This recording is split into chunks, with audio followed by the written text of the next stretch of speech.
Ang alamat ng repolyo. Noong unang panahon sa kaharian ng mga bulaklak, ay mayroong natatanging isang munting halaman. Siya ay si repolyo.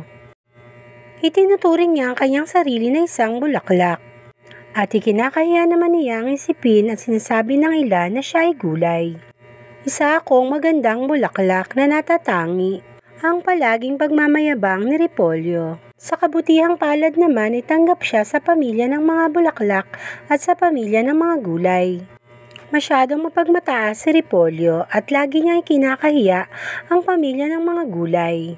Mas gusto niya makihalubilo sa pamilya ng mga bulaklak, kagaya nila rosas, nila gumamela at kung sino-sino pang magagandang bulaklak.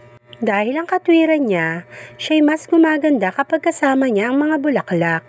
Dati kasi ay grabe kong mamukadkad itong si repolyo. Nagmumukha itong napakalaking rosas na berde. Panay papuri ang kanyang tinatanggap sa lahat. Kapag mayroong mga pagtitipon o party, ay lutang na lutang ang ganda ni repolyo. O ba naman ang maging isang napakalaking rosas na berde o isang napakalaking bulaklak sa gitna ng party. Ang lahat ay naaakit sa kanya at gustong makipagkilala at makipagkaibigan. Pero hindi niya ito pinapansin. May isa pang malaking problema sa pag-uugali ni repolyo. Mahilig itong manira sa kanyang kapwa bulaklak o kapwang gulay. Minsan ay pinagkalat nito na hindi naman daw talaga mabango si rosas. Masakit daw sa ilong ang amoy nito. Si Sampaguita naman daw ay napakalakas ng halimuyak, subalit napakaliit naman.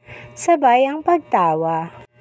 Si Ilang-Ilang naman daw ay hindi bulaklak, mas mukha pa nga daw itong gulay kaysa sa kanya. Ayun nga lang, mas mabango talaga ito sa kanya. Medyo may lungkot na himig ni repolyo. Si Bonggambilya naman daw ay napakapangit talaga.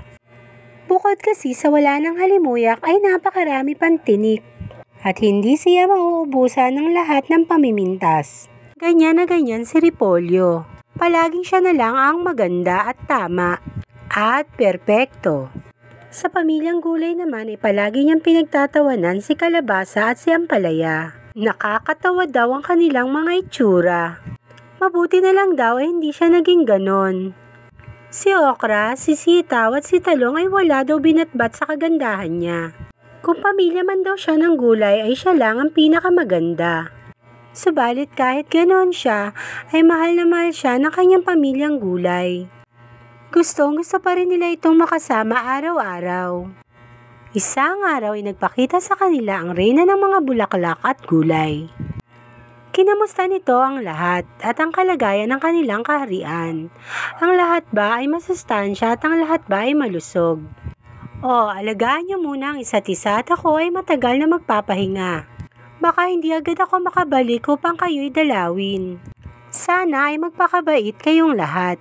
Habang wala ako. Nagbunyi ang mga gulay at ang mga bulaklak sa mahal na reyna, maliban sa mayabang na repolyo. At pagkatapos noon ay dagling nawala na nga ang reyna. Pagkawala ng reyna ay nagsimula na naman si repolyo sa kanyang masamang gawain. Subalit ngayon ay mas naging malala na siya. Ang kanilang mahal na reyna na ang kanya namang sinisiraan. Tamad daw naman talaga ito at gusto na lang laging matulog. Hindi naman daw talaga ito umaalis kundi pumupunta lang sa kanyang silid upang magpahinga at matulog ng matulog. At hindi rin naman daw ito maganda, mas maganda pa nga daw siya rito. Baka marinig ka ng mahal na reyna repolyo, mapaparusahan ka niya. Hindi nga ako maririnig noon dahil wala nga siyang ginawa kundi matulog ng matulog. Kasunod ang malalakas at malulutong niyang halakhak. Ang hindi alam ni repolyo ay matagal na siyang sinusubaybayan ng mahal na reyna. At marami na itong nababalitaan na masasamang ugali tungkol sa kanya.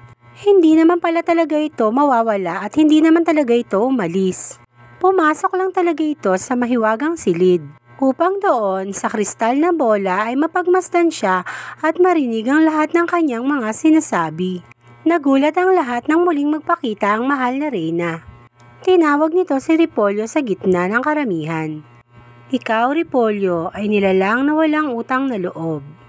Galit na sabi ng mahal na reyna. Napakalaki ng pagkakataon na ibinigay ko sa iyo.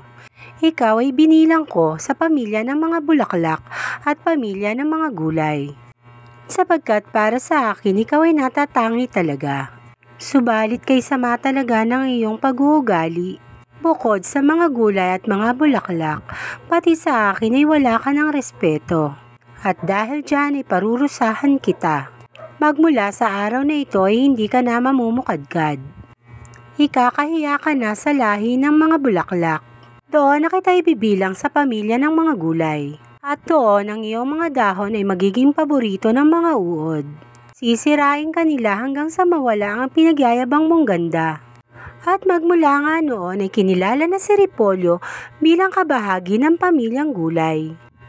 Kahit na anong pilit niyang mamukadkad siya, ay hindi na niya ito magawa. Kaya't baka sa kanya ang kanyang malalaking ugat dahil sa pagpipilit niyang muling bumukadkad. At mabigat din si Repolyo, sapagkat dala-dala niya ang bigat ng loob ng mahal na reyna hanggang ngayon. Ang wakas. Ang aral ng kwento, ang pagiging mataas ang siyang magpapabagsak sa iyo.